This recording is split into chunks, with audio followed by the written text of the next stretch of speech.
This is the Umbrella Academy on TV Podcast Industries. We're back discussing the Umbrella Academy Season 4, Episode 2, Gene and Jean. First mission back! Why are you so loud? Woo! Yeah! Hell yes! Let's go kill this bitch!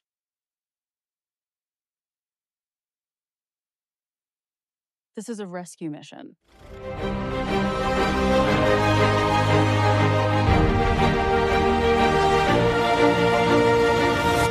Welcome back, fellow Academy alumni, to the second episode of Season 4 of the Umbrella Academy on TV Podcast Industries.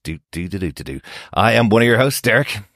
And rounding out the duo, because we're still down to 2 out of 3. It ain't bad. I am Chris. Yes, poor John, still laid up on his back, watching some Star Wars. He'll be fine. He'll be fine. That's his happy place. Yeah, exactly. Star Wars. What more do you need? I say happy place, but he's watching Andor, which isn't a happy TV show, but he is enjoying it again.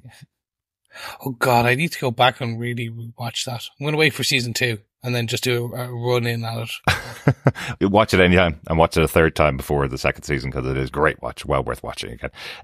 So Chris, I have to start out before we get into the full spoiler-filled discussion, just asking how many times have you sang Baby Shark since you watched this episode?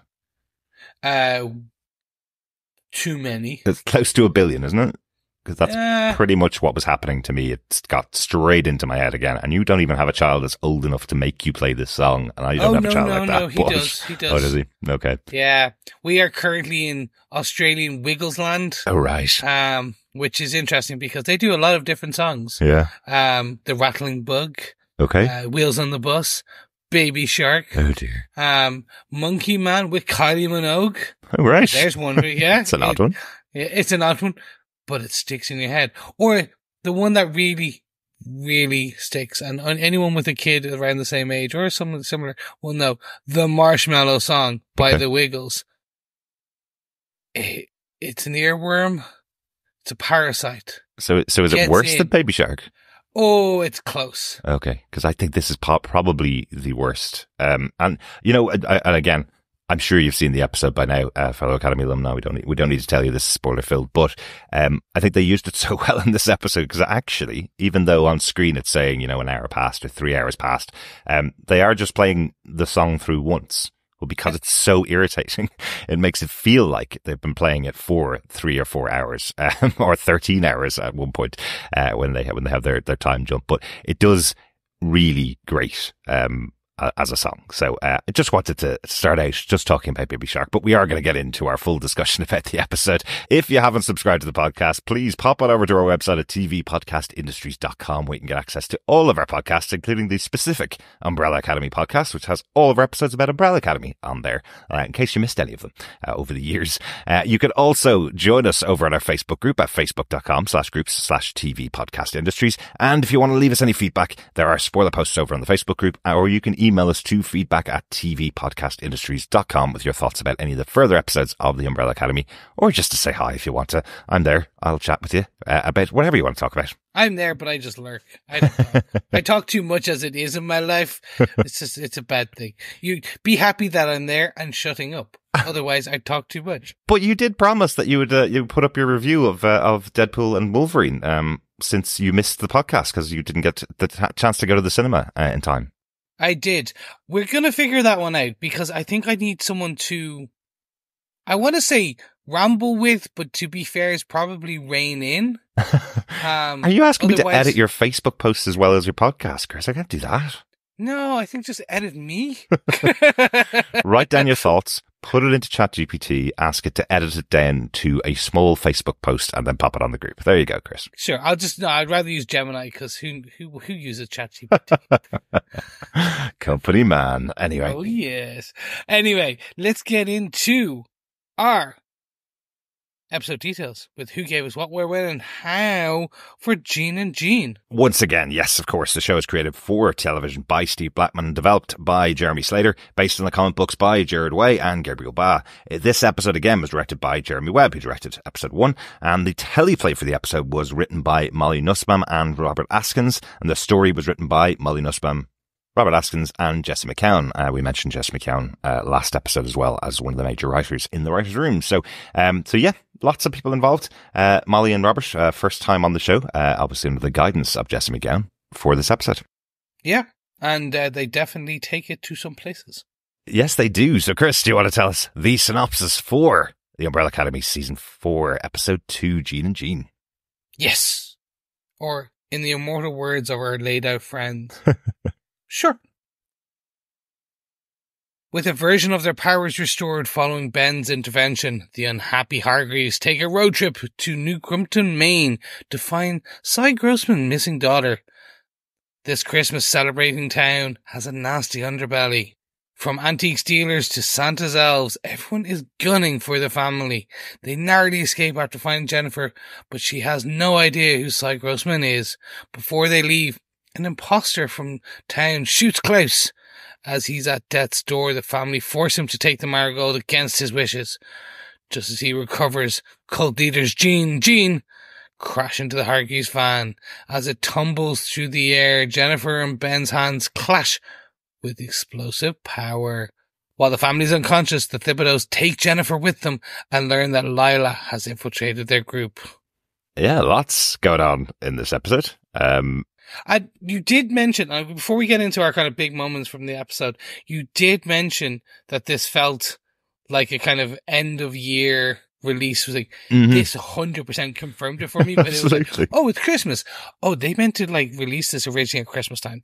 That would more line up for me, and then you could have had the more Christmas themed part. But yeah, there you go. That was the end of year Christmas. Do you know, it almost, because it came out in summer and the whole town is celebrating Christmas, I wondered, was this a themed town that people, it's like a tourist destination for people to go to where they celebrate Christmas 365 days a year. I thought that was going to be the weird thing, but actually it turns out that it's like Stanford in Hot Fuzz, where the whole town is armed and they're trying to keep their place safe from outsiders, basically. So yeah, a nice crazy town for the first mission of the newly regenerated Umbrella Academy, I guess.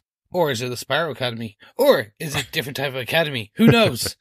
But before we get to that, I want to kind of work backwards, Derek. So I'm going to ask you what your big moment for this episode is. My big moment from the episode is the Christmas Town clash. Yeah, I really enjoyed this idea of the town they went to. I referenced it there. Hot Fuzz is one of my absolute favourite movies, where the dark underbelly of small town Britain is that they will kill anybody that comes to their town to have a tidy town, and that's what this felt like. This place that looks on the outside like a beautiful small town for local people all celebrating Christmas. And the first indication that the family gets when they're there is that they're being watched by everybody around, including Santa's elves, who've been watching them since the moment they got there. And then suddenly everybody starts taking out guns to take them out. You know, the antiques dealer, once she finds out they're looking for this woman, Jennifer Grossman, when they arrive in town, she takes out a gun on them and tries to kill them.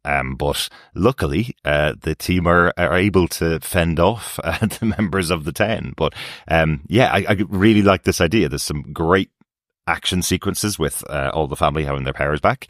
There's great moments in there. I loved the gun-toting Santa who gets run down by a car as it's playing Baby Shark again. Another great moment for the episode. But yeah, I really liked this idea of this town that has an unseeming underbelly underneath it. I am right there with you. This, throughout the whole time in this town, there's just this horrible unease, and I get it. Like, Santa's always watching, but that was weird. Like, he's gonna know he's naughty and nice. This is weird. Exactly. I enjoy, you reference Hot Fuzz. The woman in the wheelchair, with the shotgun. I was like, this is just getting fun. It's going to be. It's going to be unique. And correct me if I'm wrong, Luther got a power upgrade, right? Because now his like body is, it's back, it's thick, it's hairy, but it's somewhat bulletproof. It is, yes. what I worked out after watching it, and in fact, I changed it in the summary. On the Netflix summary, it says the family get their powers back. They have their powers restored. They don't. None of them get their powers back. Everybody's power is different to what they had in the past. Alison's power, for example, she had to say, I have a rumour, and that would trigger the action that she tells the person to take. Now she can control people's minds completely, just by telling them what to do, effectively. So she doesn't have to say, I have a rumour. So her power is much bigger than it was in the past. I think we have a bit of it with Victor as well. His power is now a big red power. It's a big explosive power, which is different from the blue power that he had in the past couple of seasons. As you say, Luther seems to be much more powerful. He is bulletproof now. So he seems much more able to take on people. So everybody's powers have been changed by this new marigold that's been given to them by Ben. Ben's got tentacles coming out of his back, and he can't put them back into his body. I don't know whether that's an improved power, but it's definitely a different power. And Lila can shoot like lasers from her eye. Yes, that's right. And doesn't have any idea how to control it, which is a hilarious scene as well. I really enjoyed that too. Just the staring is like, it's like, are you okay? I'm doing it. No, you're not. Yes, this for me was the fun part, because seeing you say, yeah, you're right. The power is restored. It's not. They've been evolved, upgraded, tweaked, depending on how you want to put it. Yeah. Like Diego was a cool man with knives. Yes. Now he was able to catch the bullets in midair and then fire them back. Yeah. Based on the trajectory. I have to say, these connected but kind of separate fight scenes between Diego and a little bit Diego and Lila, with Victor and kind of Luther and Alison and everyone. Yeah. They put a bit of money behind it. Yes, it is. Like, I was so happy. And then just the pièce de résistance, the cherry on top, the Christmas turkey, if you will, was the gun-toting, LMG-toting Santa. That's fantastic. Getting run over. Yeah. Just, mwah. Fantastic moment, yeah. Really enjoyed that. Yeah. It was fun. It was really, really fun. And really behind it all, like we'd been told in the last episode, this character, Cy Grossman, who enlisted the help of the Umbrella Academy to find his daughter, Jennifer, that we'd been told that this was because he thought the Keepers had kidnapped his daughter. This town is either completely Keeper run, or they have no connection to the Keepers at all. We don't know that yet. We'll find that out later on, I guess, as the episodes go on. But interestingly, Jennifer has no idea who Cy Grossman is. She believes she's been living here for a number of years, that she doesn't know her parents. Her parents are both dead. So it puts another spin on what's happening, what happened in the last episode. It puts another spin underneath this, I guess, unreliable narrator, I guess, that Cy Grossman was. The story that he told wasn't true. Or I guess wasn't true in Jennifer's mind, but the entire town are there to protect the secret, I guess, that is Jennifer. I don't know why. Yeah. And I think that's going to be the fun part. Like, straight away, my brain goes to, she's another child. Like, she is Lila. Yes, yeah. Well, I can't remember the number again. Gosh, I should have written it down. It's 49 children that were born on the same day. Something like that. Something like that, because of the marigold being spread across the world. There's only 7 in the Umbrella Academy. There were 7 in the Sparrow Academy. So there are other children out there in the world. So it is entirely possible that Jennifer's one of the kids. Yeah. Yeah. Yeah. It's probably 42, since 42 is the answer to every question, right? So it's the answer to everything in the universe. It is.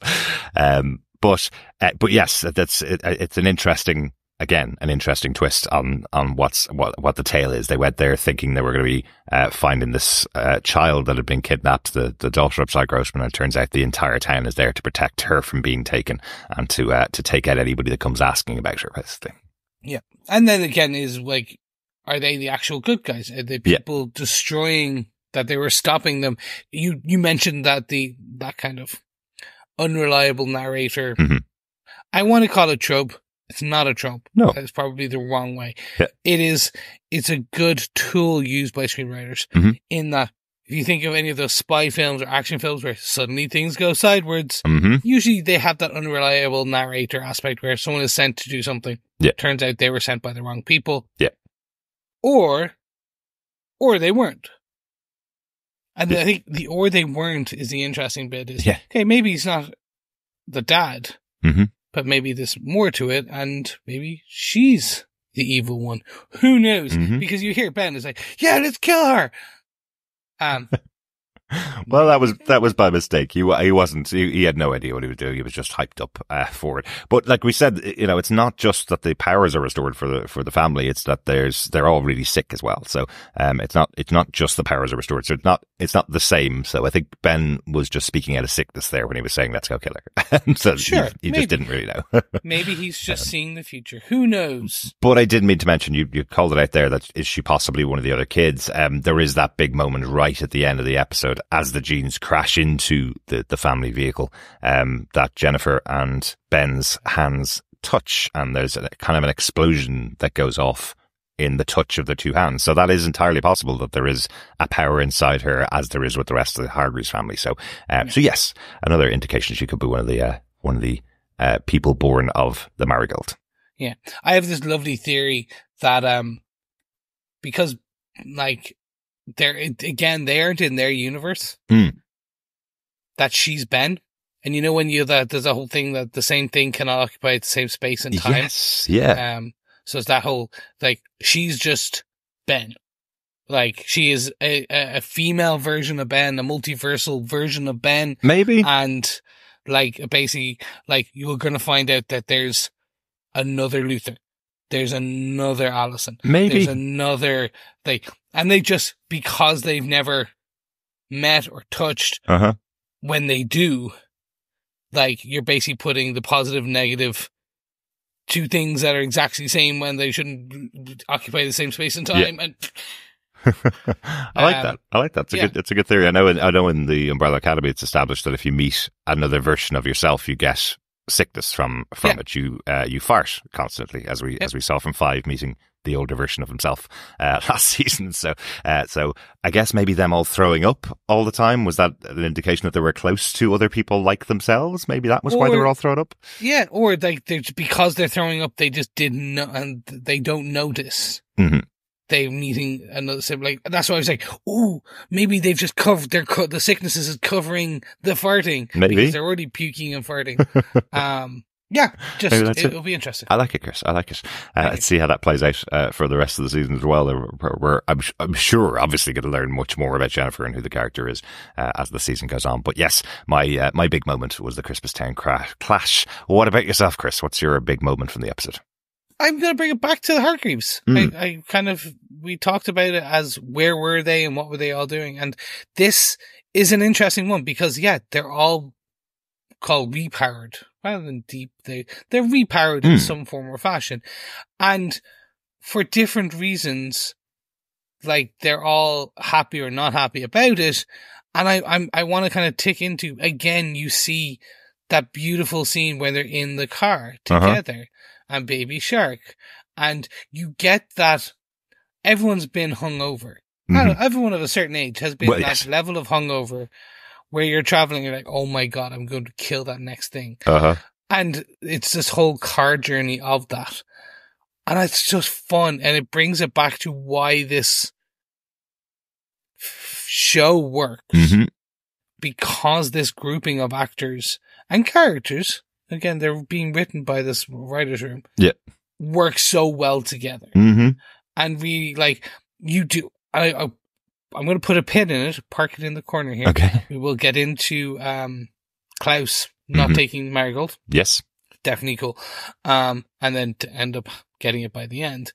But seeing all of this together and how they interact, again, it brought me so much fun. Yeah. Like, throughout the episode of them just kind of becoming the team, becoming the Umbrella Academy again, just falling into their roles, and then having that familial bickering. And I think that's the key, the bickering. Absolutely. I'm sure I've mentioned this before in the podcast, but I'm from a family of 7. I've got 4 brothers and my mom and dad. So that's the same number of people that are in this car, right? There's eight of them in the car with Lila. This is exactly what it feels like going on a family holiday with 7 people in the car, where somebody's itching for the window to be open and somebody else is feeling it's too cold, and somebody's throwing up in the back has a motion sickness, and somebody's hungover from the night before. So when you have a family of that size, everybody's going through something and everybody wants to talk about it. Everybody's backbiting each other for an entirety of a trip. So I could totally get this. Luckily, Ireland is much smaller than the US, so we wouldn't be having a car journey for 13 hours, because I don't think I'd be able to survive that with with my whole family together. So so I do love them all, of course, but in that enclosed space, I could totally see why they're all bickering with each other. But the cast just play that so well, all of them together. Yeah. They're really good. That ensemble, it just works so well. You can just hear it in all of the background conversations, even the ones that seem to be ad-libbed in the background. They seem to be just on point what each of those characters will be like, stuck in that same place together. You know, we hear from Victor that he set up his own life being away from these people for 5 years and doesn't want to come back to them. And they're all stuck now in this situation together to sort out what's going on, to try and get to the bottom of the mystery, basically. So, yeah. Yeah. No, and I think that's going to be, as long as we get that, as long as we continuously get this back and forth between the family, and that's what I'm here for. Yeah, absolutely. I think that's I think after this 4 seasons, I'm really here to see how they resolve. Let's call it resolve. Yeah. Some of the family tension, and just kind of in general, how it all kind of takes along. Yeah. I'm just here to watch these guys play and have fun after all these seasons. One of the things that you fall in love with when we used to watch shows that went on 5 or 6 seasons, it's the cast that keep you coming back.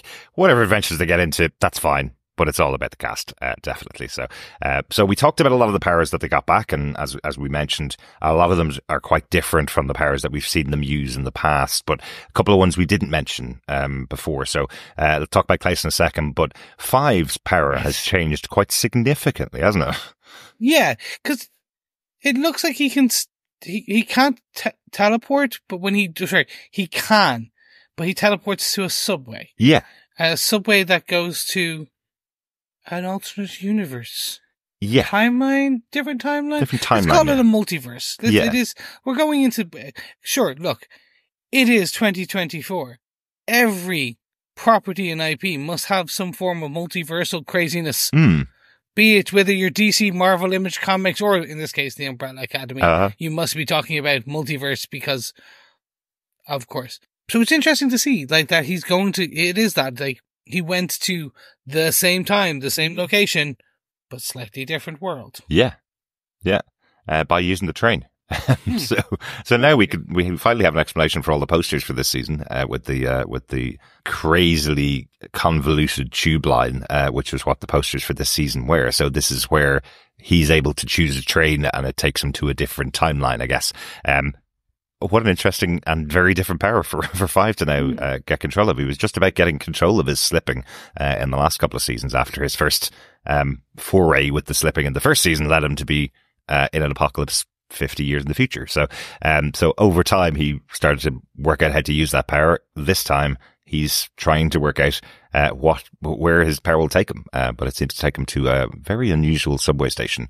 The only thing I hope gets explained is why everything's in a different, pretty much alien language. It looks like maybe it's connected to the alien that is Reggie Hargreaves. The signs that are all around are all written in a different language, not in English. So I'm intrigued to see if he's going to some kind of alien planet that has connections to these other timelines or something like that.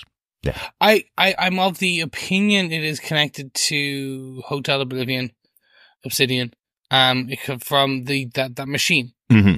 It looked quite similar to, because when he does get on that train for the first time, or the tube or the subway, it kind of starts to, I call it like the Doctor Who kind of wormhole-y, like it gets that kind of CGI effect, and it looks quite similar. Yes.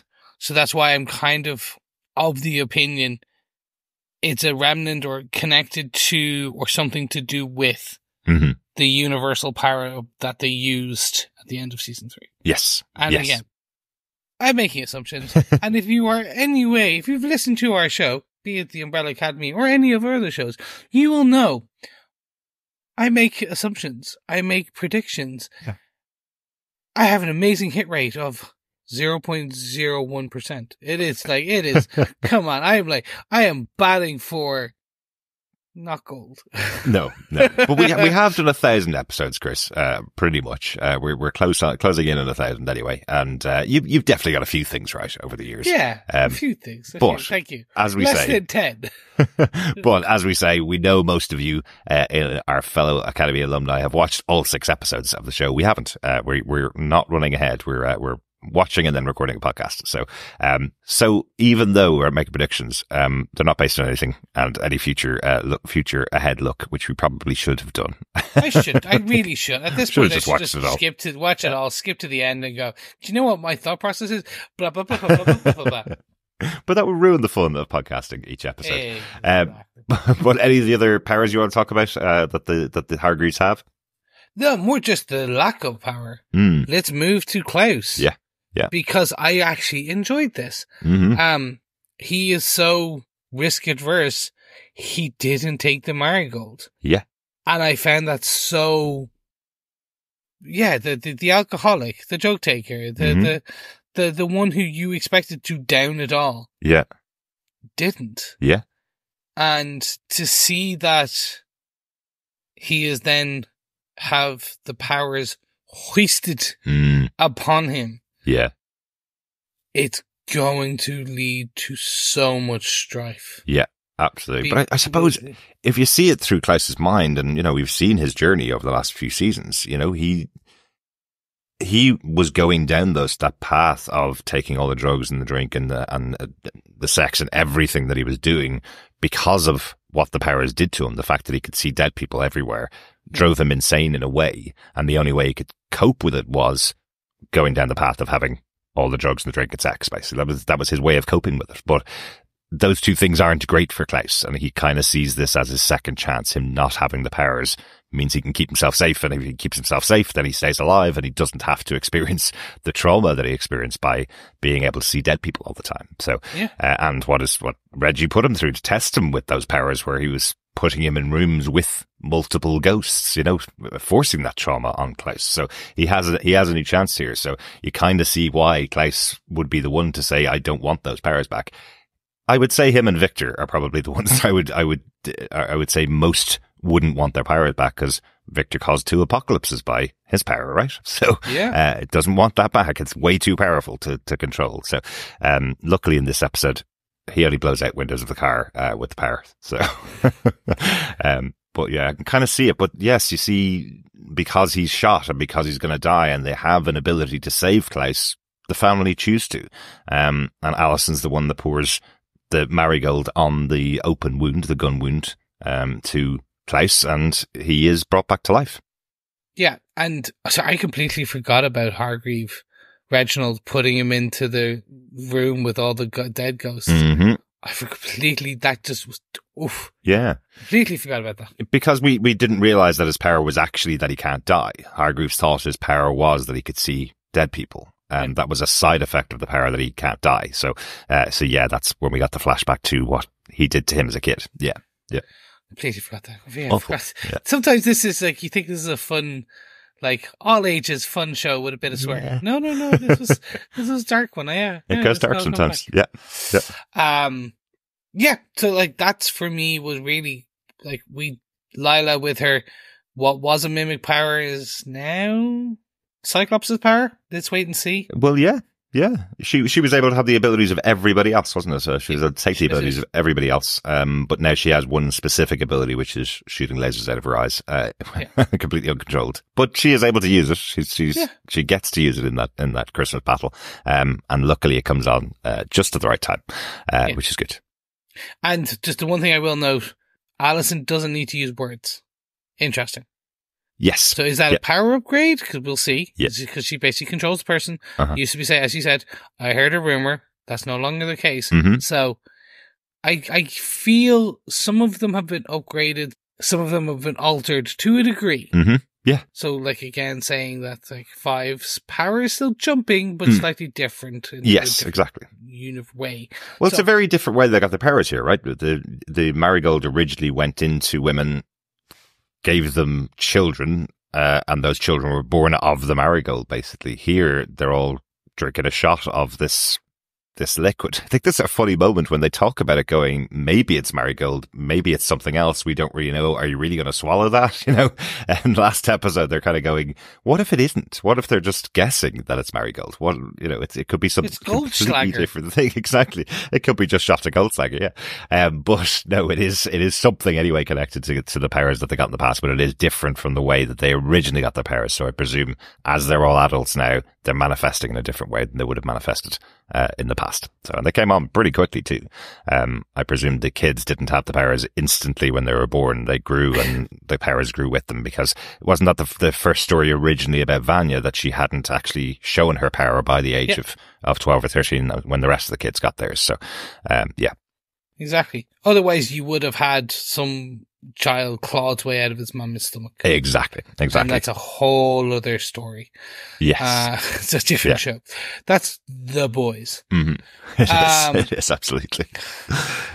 But that is my major moment, which is, again, just kind of, I'm interested to see how the family dynamic, and again, that's what I'm here for. Mm-hmm.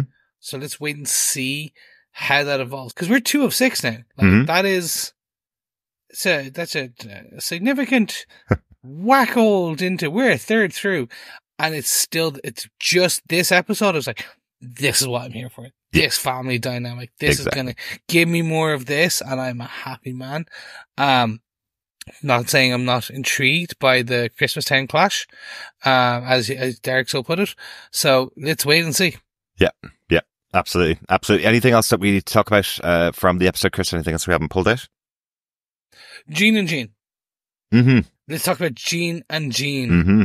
Yes, our J and G, the Gene Meisters, old Genie, the Jean Jacket duo. I'm sure the writers' room love the idea that they came up with the 2 character names for doctors called Gene and Jean. It just makes loads of sense. Yeah. Oh, 100%. I just love the fact that they put them in jean jackets. Yes, of course. Yeah. As you do. Jean jacket wearing Gene and Jean. Mm-hmm. It's fun. Them seeing Lila, copying who she is, but then also knowing that what we know to be the Hargreaves, have taken Jennifer, whatever that is. Mm-hmm. So we now remember, they know the umbrella effect. They have talked about the other timeline. Yeah. They've seen other things. So, and remember, they have a VHS with Alison's face on it. They do. So they're going to know that face. So it's going to be interesting to see what they know, how much they know about the Umbrella Academy and things like that. My voice went very high there because I'm very interested to see what the storyline is going to be. Yeah. Because it's going to be the end of the apocalypse and the cleanse. I'm interested. Yeah. I think that's my other one, which is I want this.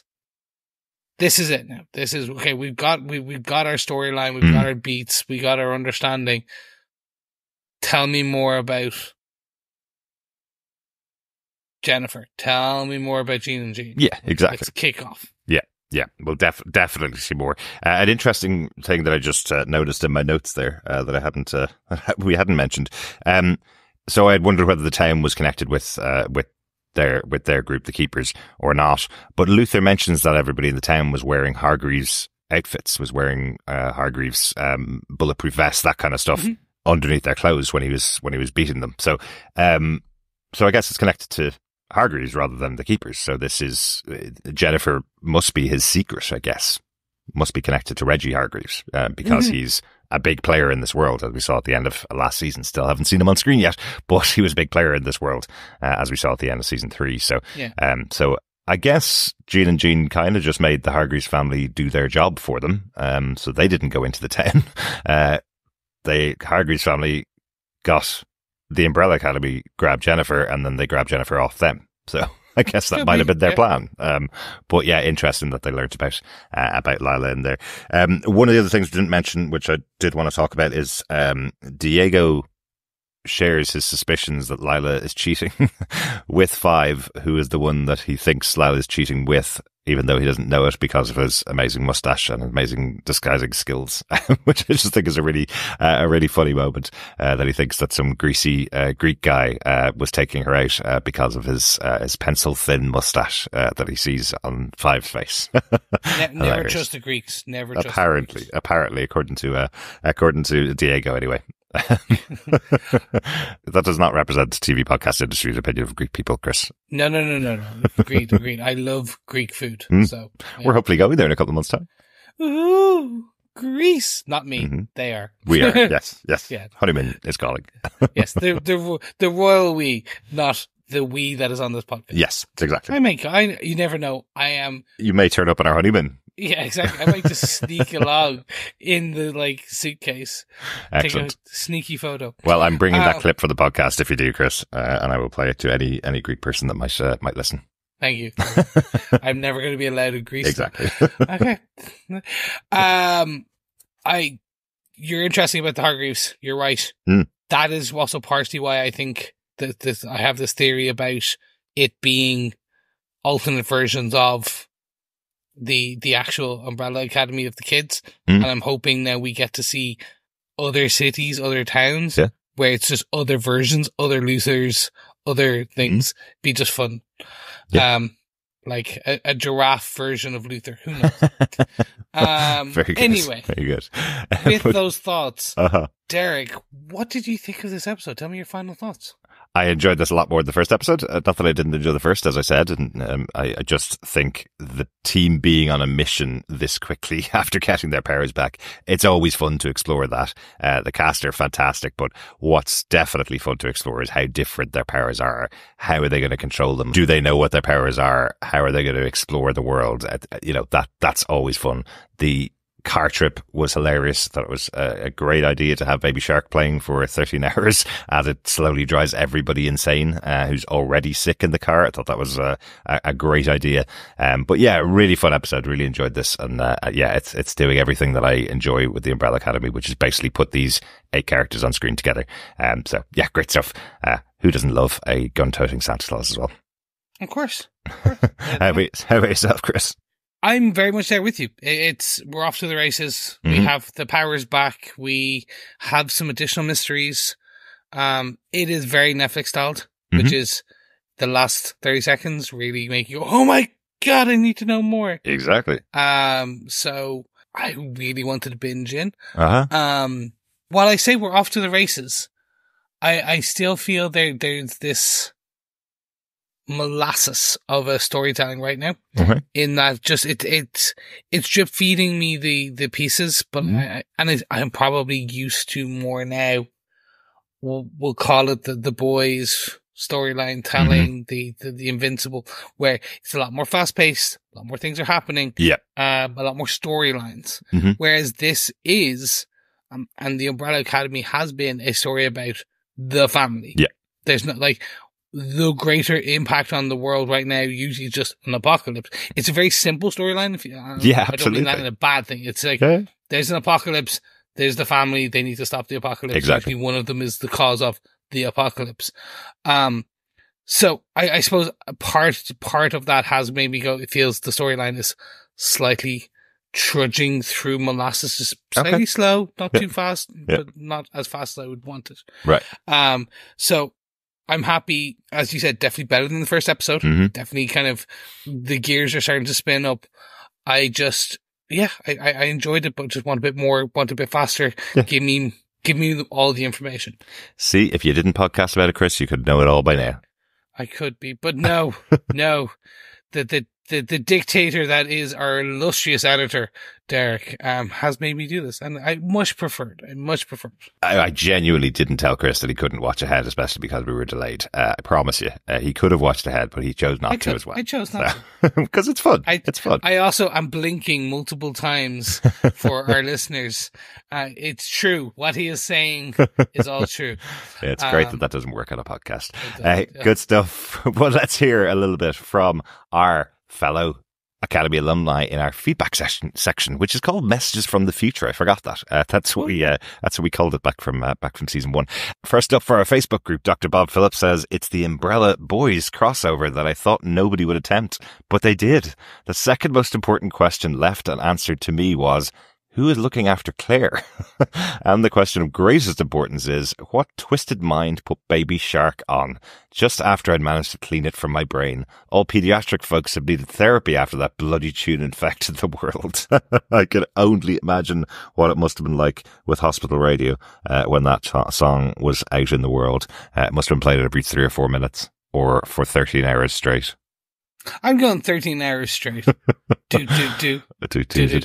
Oh yes, I can't even imagine how horrible that would be. Who's taking care of Claire? They had a lot of talk between Diego and Lila about the fact that they have kids and that they had things to do and they had family living in the house that could take care of them, but nobody mentioned anything about Claire.